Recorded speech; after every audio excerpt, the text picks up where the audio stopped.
माँ हमें छोड़कर मत जाओ माँ, बाबा भी चले गए, अब आप भी कहाँ जा रही हो, मैं कैसे ख्याल रखूंगी इन सब का।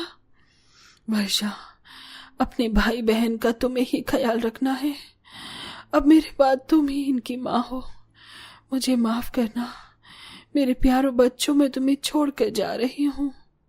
इतना कहकर सविता अपनी आखिरी सांस लेती है और पांचों बहन और भाई को अकेला इस दुनिया में अनाथ कर जाती है। जैसे तैसे मां का अंतिम संस्कार करके वर्षा अपने पांचों भाई बहन का ख्याल रखती है। ऐसे ही वक्त बीतता है और अब उनकी जिंदगी में चीज नॉर्मल होती है। भैया, बहुत जल्द रक्षाबंधन आने वाला है, इस बार तुम मुझे गिफ्ट दोगे ना? हाँ मेरी बहना, इस बार मैं अपनी सभी बहनों को गिफ्ट दूंगा। पक्का? मैं जो मांगू तुम मुझे वो गिफ्ट दोगे ना? मुझे भी गिफ्ट चाहिए। प्रिया, रिद्धि, इतनी जिद मत करो, भैया की नौकरी लगते हुए अभी सिर्फ 1 ही महीना हुआ है और वैसे भी अब माँ पापा हमारे साथ नहीं हैं, तो सब कुछ भैया और दीदी को ही संभालना है। तुम समझ रही हो ना मैं क्या बोल रही हूँ? हाँ दीदी, मैं समझ गई। दीदी, भैया खाना बन गया है, आप दोनों नाश्ता कर लो। अरे दिया, तुझे खाना बनाने की क्या जरूरत थी, मैं बना लेती ना खाना। वैसे भी अब तुझ पर प्रिया, रिद्धि और अवनी की जिम्मेदारी रहती है, तो ये सब अकेली कैसे करेगी। दीदी, माँ पापा के जाने के बाद आपने ही तो सब किया है। मेरे सब भाई बहन कितने समझदार हैं, तुम सबको मेरी कितनी फिक्र है। आपकी फिक्र होगी कैसे नहीं दीदी, माँ पापा के जाने के बाद आपने ही हमारा ख्याल रखा है और आपके अलावा हमारा है ही कौन। माता पिता के गुजर जाने के बाद वर्षा ने अकेले ही अपने भाई बहन की परवरिश की थी और सभी अनाथ भाई बहन ने इतनी कम उम्र में इतने दुख देखे थे कि वे समय से पहले ही समझदार हो चुके थे। अब ऐसे ही कुछ दिन बीत जाते हैं और एक दिन, दीदी आप मेरा रात को इंतजार मत करना, आज मैं नाइट ड्यूटी लगा रहा हूं। पर क्यों अतुल, तू अभी छोटा है, तुझे अभी से ही इतनी मेहनत करने की जरूरत नहीं है, मैं हूं ना, मैं घर चला लूंगी। मैं जानता हूं दीदी, आप हो, आप हम सबका अच्छे से ख्याल रख सकते हो, पर दीदी अब मैं बड़ा हो गया हूं, कुछ जिम्मेदारी मेरे ऊपर भी छोड़ दो।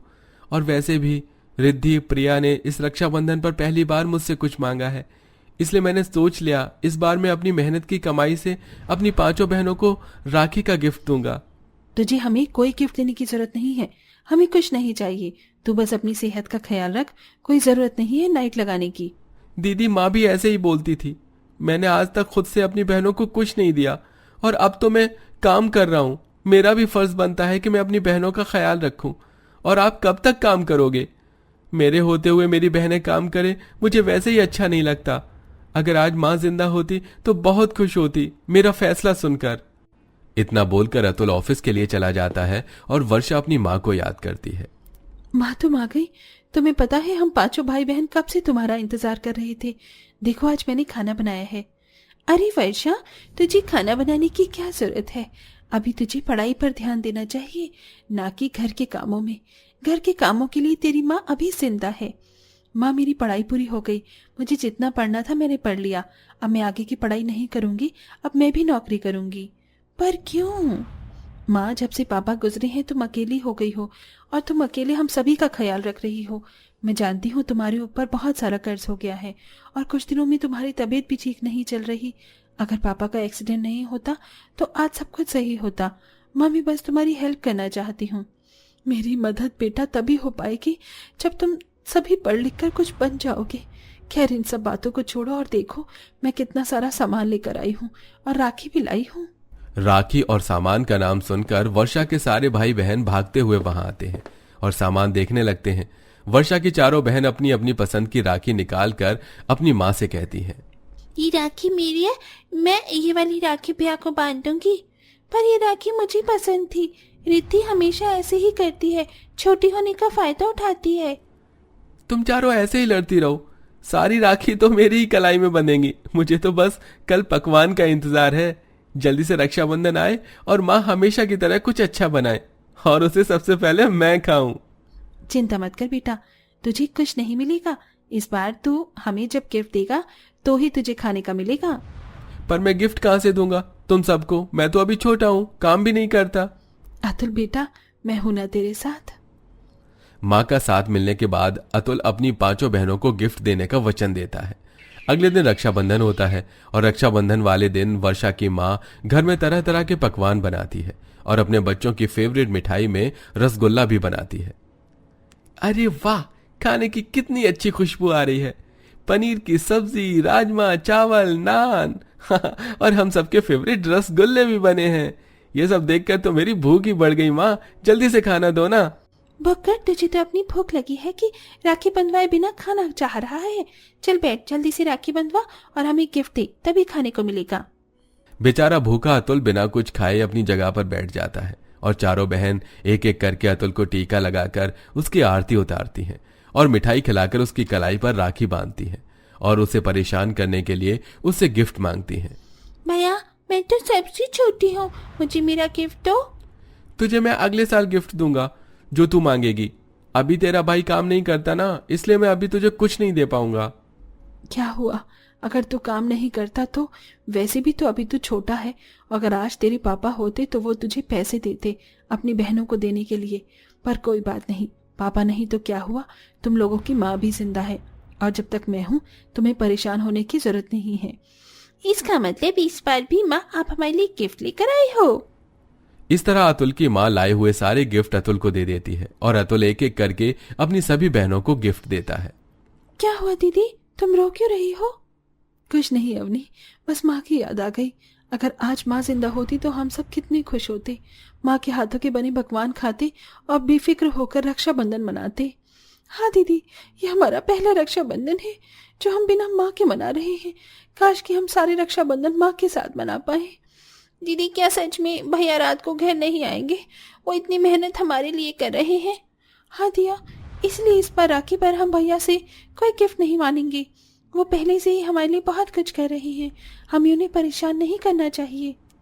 अपनी बहनों की ऐसी बातें सुनकर वर्षा और भी ज्यादा दुखी हो जाती है और अपने भाई की मदद करने के लिए और ज्यादा काम करने की सोचती है।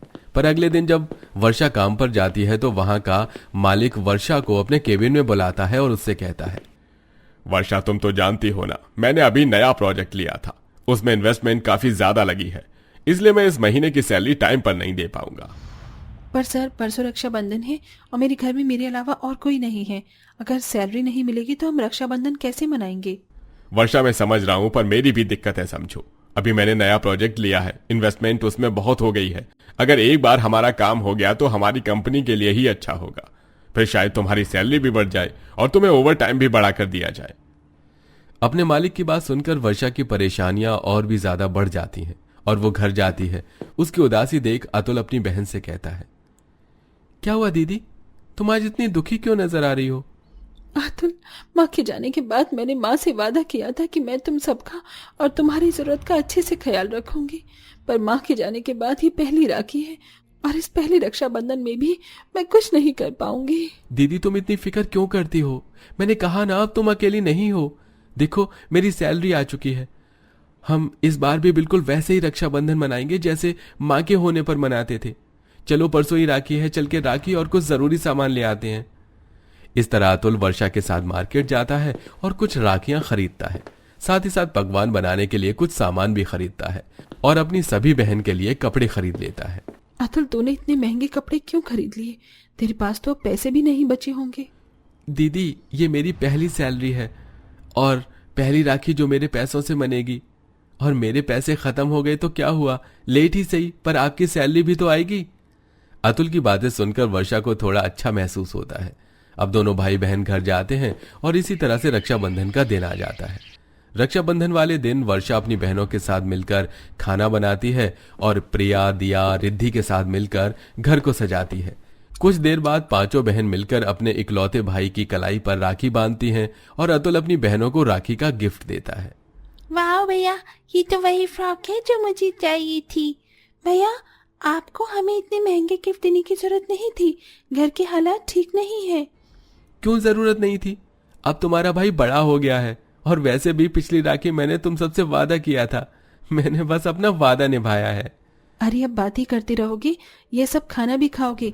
देखो, मैंने हम सबके फेवरेट रसगुल्ले बनाए हैं। माँ जैसे स्वादिष्ट तो नहीं बन पाए होंगे, पर मैंने कोशिश पूरी की है। इस तरह वो पांचों अनाथ भाई बहन बिना अपनी माँ के पहली बार हंसी खुशी रक्षाबंधन सेलिब्रेट करते हैं।